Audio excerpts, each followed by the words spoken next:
আল্লাহ সুবহানাহু ওয়া তাআলা আমাদেরকে সৃষ্টি করেছেন তার ইবাদত করার জন্য, তার দাসত্ব করার জন্য, তার গোলামি করার জন্য। আল্লাহ সুবহানাহু ওয়া তাআলা বলছেন, "ওমা খালাকতুল জিন্না ওয়াল ইনসা ইল্লা লিয়াবুদুন।" আমি মানুষ এবং জিনকে সৃষ্টি করেছি কেবলমাত্র শুধুমাত্র আমার ইবাদত করার জন্য। আল্লাহ তাআলা বলছেন, "ফাফিররু ইলাল্লাহ ইন্নী লাকুম মিনহু নাযীরুম মুবিন।" তোমরা আল্লাহর দিকে দৌড়াও। তোমরা আল্লাহর দিকে দৌড়াও। নিশ্চয় আমি তোমাদের জন্য সতর্ককারী। আল্লাহর পক্ষ থেকে আমি সতর্ক করবার জন্য তোমাদের কাছে এসেছি। রমজান আগত, সামনে মাহে রমাদানের মাস। এই রমজান মাস হলো জান্নাত অর্জন করার মাস, জাহান্নাম থেকে বাঁচাবার মাস, নিজেকে বাঁচিয়ে রাখার মাস, নিজের আমলের পুণ্যের খাতাকে পরিপূর্ণ করার মাস। এ মাস হলো কল্যাণ অর্জন করার মাস। রমজান মাসে দুইজন ফেরেশতা আহ্বান করতে থাকে, ইউনাদি মুনাদিন ফি কুল্লি লাইলাতিন ইয়া বাগিয়াল খাইর আকবিল ইয়া বাগিয়াশ শাররি আকসির। নবী করিম সাল্লাল্লাহু আলাইহি ওয়াসাল্লাম বলছেন, প্রতি রাতে একজন ফেরেশতা বলে, হে কল্যাণকামী, সামনের দিকে অগ্রসর হও। হে কল্যাণকামী, সামনের দিকে অগ্রসর হও। তোমরা যারা ভালো কাজ করছো আরো দ্রুত ভালো কাজ করো, আরো বেশি বেশি ভালো কাজ করো। তোমরা যারা সালাত আদায় করছো আরো বেশি বেশি সালাত আদায় করো, রুকুটা আরো সুন্দর করো, ইতমিনানের সাথে করো, সিজদাটা লম্বা করে দাও, কেরাতকে তবিল করে দাও, খুশুখুজুকে বাড়িয়ে দাও। তোমরা যারা সিয়াম পালন করছো তোমাদের সিয়ামের ভিতরে আরো তাকওয়া বেশি তাকওয়া অর্জন হয়, এজন্য সিয়ামটাকে আরো সুন্দর করো। ইয়া বাগিয়াল খাইর আকবিল, হে কল্যাণকামী তুমি আগে বাড়ো। তোমাদের সদকাকে বাড়িয়ে দাও, কোরআন তেলাওয়াতকে বাড়িয়ে দাও, নফল ইবাদত বাড়িয়ে দাও, ফরজকে গুরুত্ব দিয়ে আদায় করো। এভাবে তোমরা যারা কল্যাণ করো তোমরা দ্রুত সামনের দিকে অগ্রসর হও। আরেকজন ফেরেশতা বলতে থাকে, ইয়া বাগিয়াশ শাররি আকসির, হে অকল্যাণকামী, হে গুনাহগার, হে পাপিষ্ঠ তুমি থেমে যাও, তোমার পাপকে থামিয়ে দাও। পবিত্র মাহে রমাদান এটা গুনাহ করার মাস না, এটা কল্যাণ করার মাস। তা আল্লাহ সুবহানাহু ওয়া তাআলা বলছেন, ইয়া বাগিয়াল খাইর আকবিল, হে কল্যাণ কামী আগে বাড়ো, হে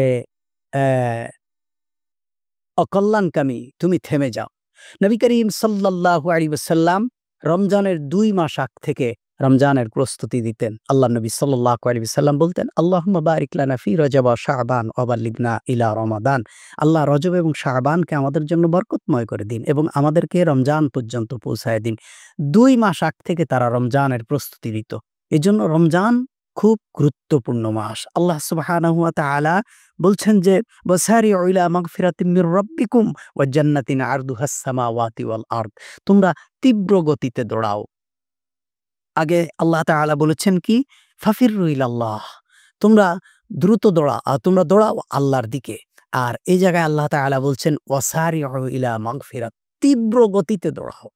শুধু দৌড়ালে হবে না, তীব্র গতিতে দৌড়াও, প্রতিযোগিতার মতো মনোভাব নিয়ে দৌড়াও। কে কার আগে আল্লাহর জান্নাতে যেতে পারবে। ওয়াসারিউ ইলা মাগফিরাতিম মির রাব্বিকুম, তোমার রবের ক্ষমার দিকে দৌড়াও।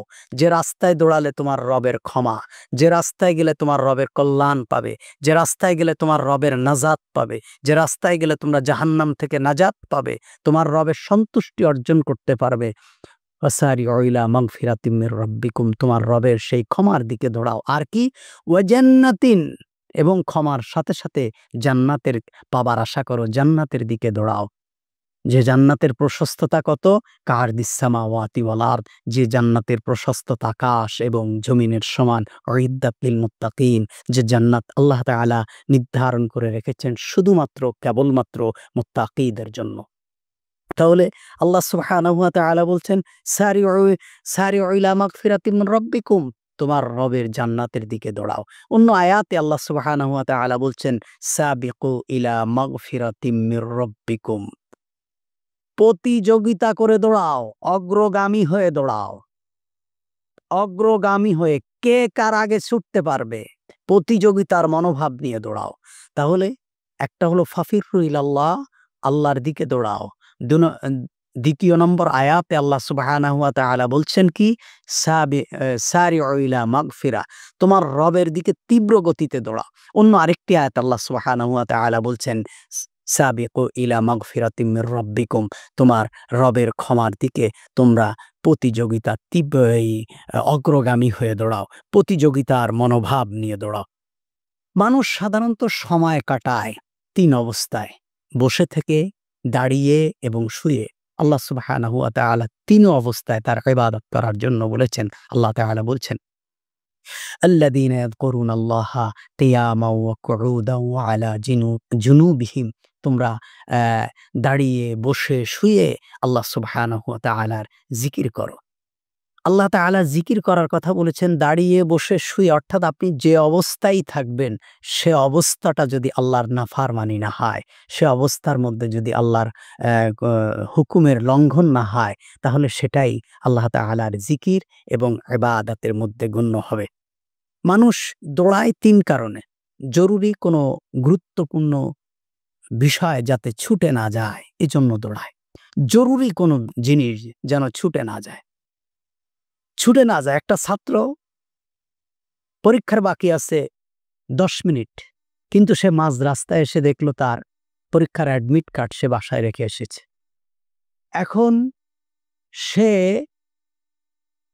কোনো কিছুর দিকে লক্ষ্য না করে একেবারে রাস্তা ঘাট ফেলে রেখে একেবারে মাঠের মধ্যখান দিয়ে এমন তীব্র গতিতে দৌড়াচ্ছে, মনে হচ্ছে যেন তার কেউ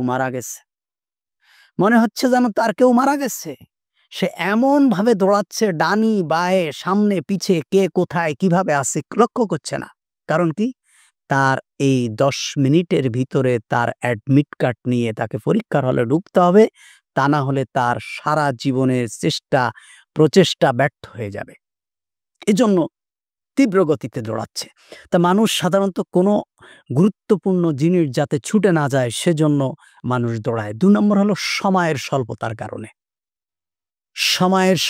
কারণে আপনাকে অফিসে পৌঁছাতে হবে ১০ টার ভিতরে।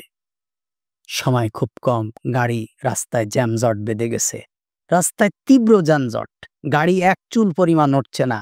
আপনার গাড়ির টাকাও পেড করা হয়ে গেছে।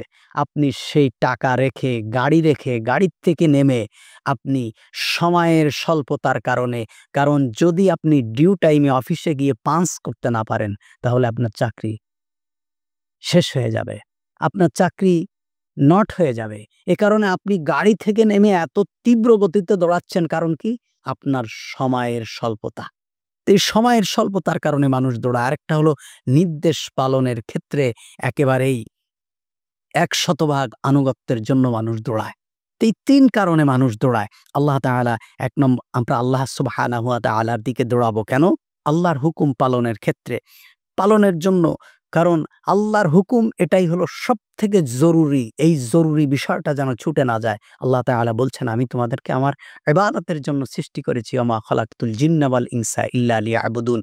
আল্লাহ সুবহানাহু ওয়া তাআলা আরেক জায়গায় বলছেন, ইয়া আইয়ুহান নাস উ'বুদু রাব্বাকুমুল্লাযী খালাকাকুম আল্লাযীনা মিন ক্বাবলিকুম লাআল্লাকুম তাত্তাকুন। হে মানুষ, তোমরা ওই আল্লাহর ইবাদত করো যিনি তোমাদেরকে সৃষ্টি করেছেন এবং তোমাদের পূর্ববর্তীদেরকে সৃষ্টি করেছেন। আল্লাহ সুবহানাহু ওয়া তাআলা আরেক জায়গায় বলছেন, কাইফা তাকফুরুনা বিল্লাহ, তোমরা আল্লাহর নাফরমানি করো কিভাবে? ওয়া কুনতুম আমওয়াতান, তোমরা তো মৃত্যু ছিলে। ফাহইয়াকুম, আমি আল্লাহ তোমাদেরকে জীবিত করেছি। সুম্মা ইউমীতুকুম, তোমাদেরকে আবার আমি মৃত্যু দেব। এই জীবন এবং মৃত্যু কেন সৃষ্টি করেছি? আল্লাহ সুবহানাহু ওয়া তাআলা সূরা মুলকের ভিতরে বলছেন, আল্লাযী খালাকাল মাউতা ওয়াল হায়াতা লিয়াবলুয়াকুম আইয়ুকুম আহসানু আমালা। আমি জীবন এবং মৃত্যু সৃষ্টি করেছি এ কারণে আমি দেখতে চাই কে আমলের দিক থেকে সবথেকে উত্তম, কে উত্তম আমলকারী। তাহলে আমাদের জরুরি হলো আল্লাহ সুবহানাহু ওয়া তাআলার নির্দেশ পালন করা। ২ নম্বর হলো যেকোনো সময় আমাদের মৃত্যু এসে যেতে পারে। আমরা আল্লাহর দিকে দৌড়াবো ১ নম্বর আল্লাহর হুকুম পালন করার জন্য। ২ নম্বর কথা হলো যেকোনো সময় আমাদের মৃত্যু এসে যেতে পারে। আমাদের সময়ের কোনো নির্ধারিত কোনো সময় আল্লাহ সুবহানাহু ওয়া তাআলা আমাদেরকে জানিয়ে দেননি। এজন্য আমাদের যেকোনো সময় মৃত্যু এসে যেতে পারে। ওয়ালিকুল্লি উম্মাতিন আজাল ফাইযা জাআ আজালুহুম লা ইস্তাখিরুনা সাআতান ওয়া লা ইস্তাকদিমুন। আল্লাহ সুবহানাহু ওয়া তাআলা বলছেন যে তোমাদের প্রত্যেকের জন্য একটা নির্ধারিত সময় আছে। আমি আল্লাহ তাআলা একটা টাইম সেটআপ করে দিয়েছি। এই নির্ধারিত সেটআপ টাইমে আসলেই তোমাদের মৃত্যু হয়ে যাবে। তোমাদের এর আগেও হবে না, এর পরেও হবে না। তোমাদের জন্য অপেক্ষাও করা হবে না। তুমি যত বড় রাজা, মহারাজ হও না কেন, ১ সেকেন্ড পরিমাণ তোমাকে সময় দেওয়া হবে না। আল্লাহ তাআলা বলছেন, "আইনামা তাকুনু ইউদরিককুমুল মাউত।" তোমরা যেখানেই থাকো মৃত্যু তোমাদেরকে সেখানেই পাকড়াও করবে। ওয়ালাউ কুনতুম ফি বুরুজিম মুশাইয়াদা, যদি তোমরা কোনো দুর্গের মধ্যেও অবস্থান করো। তোমরা যেখানেই থাকো, পৃথিবীর যে প্রান্তেই থাকো, যত গোপনীয়তায় থাকো, যত নিজেকে সেফ জোনের মধ্যে রাখো, কোনো লাভ হবে না। আইনামা তাকুনু ইউদরিককুমুল মাউত, যেখানেই থাকো মৃত্যু তোমাদেরকে সেখানেই পাকড়াও করবে। আল্লাহ সুবহানাহু ওয়া তাআলা আরেক জায়গায় বলছেন, "কুল ইন্নাল মাউতাল্লাযী তাফিররু মিনহু, কুল ইন্নাল মাউতাল্লাযীনা তাফি তা কুল ইন্নাল মাউতাল্লাযী তাফিররু মিনহু ফাইন্নাহু মুলাকীকুম।" আল্লাহ সুবহানাহু ওয়া তাআলা বলছেন, তোমরা যেখানেই থাকো, তোমরা যে অবস্থায় যেখানেই অ্যা তোমরা থাকো, পলায়ে থাকো না কেন, মৃত্যু তোমাদের সেখানেই পাকড়াও করবে। তোমরা যেখানেই পলায়ে থাকো, লুকায়ে থাকো, নিজেকে সেভ করে রাখো, মৃত্যু তোমাদের সেখানে পৌঁছায় যাবে। এজন্য কবি বলছেন, "মরণ থেকে পালাও তুমি, মরণ তোমার লইবে ঘিরি, যদিও সুদূর আকাশ পানে লাগাও সেথায় পালাও সেথায় লাগিয়ে সিঁড়ি।" অর্থাৎ তুমি কোথাও গিয়ে আল্লাহ সুবহানাহু ওয়া তাআলার কাছ থেকে লুকাতে পারবে না। এজন্য সময়ের সময় নেই, যেকোনো সময় মৃত্যু এসে যেতে পারে। এজন্য আমাদেরকে আল্লাহ সুবহানাহু ওয়া তাআলার দিকে দৌড়াতে হবে। ৩ নম্বর হলো প্রবল আকর্ষণের কারণে। প্রবল আকর্ষণের কারণে আল্লাহ তাআলা বলছেন যে, "আমি তোমাদের জন্য সারা দুনিয়া তোমাদের জন্য সৃষ্টি করেছি। খলাকালাকুম মা ফিল আরদি জামিআ।" পৃথিবীর যা কিছু আছে সব আমি তোমাদের জন্য বানিয়েছি। আর তোমাদেরকে কেন বানিয়েছি? আমার ইবাদত করার জন্য। তোমাদেরকে বানিয়েছি আমার ইবাদত করার জন্য, আর গোটা পৃথিবীকে বানিয়েছি তোমাদের জন্য। এই আকাশ, বাতাস, নদ-নদী, গাছপালা, তরুলতা, চন্দ্র, সূর্য, পাহাড়, পর্বত, পৃথিবীতে যা আমার সৃষ্টি, সকল সৃষ্টি শুধু মানুষের কল্যাণের জন্য। তোমরা তা বোঝো না। আল্লাহ তাআলা বলছেন, তোমরা আমার হুকুম মানো না? আফাগাইরা দীনিল্লাহি ইয়াবগুনা ওয়া লাহু আসলামা মান ফিস সামাওয়াতি ওয়াল আরদ। তোমরা আমার হুকুম মানো না, অথচ এই আকাশ এবং জমিনে যা কিছু আছে ইচ্ছায় অনিচ্ছায় সব আমার আনুগত্য করে, সব আমার দাসত্ব করে, সব আমার হুকুম মানে। আল্লাহ তাআলা আরেক জায়গায় বলছেন, ওয়ালিল্লাহি জুনুদুস সামাওয়াতি ওয়াল আরদ। আকাশ এবং জমিনের সবকিছু হলো আল্লাহর সেনাবাহিনী। আল্লাহ যা বলবে, যা অর্ডার করবে তৎক্ষণাৎ সেটা হবে। সুতরাং ভাইরা আমার, আমাদেরকে আল্লাহ সুবহানাহু ওয়া তাআলার দিকে দৌড়াতে হবে।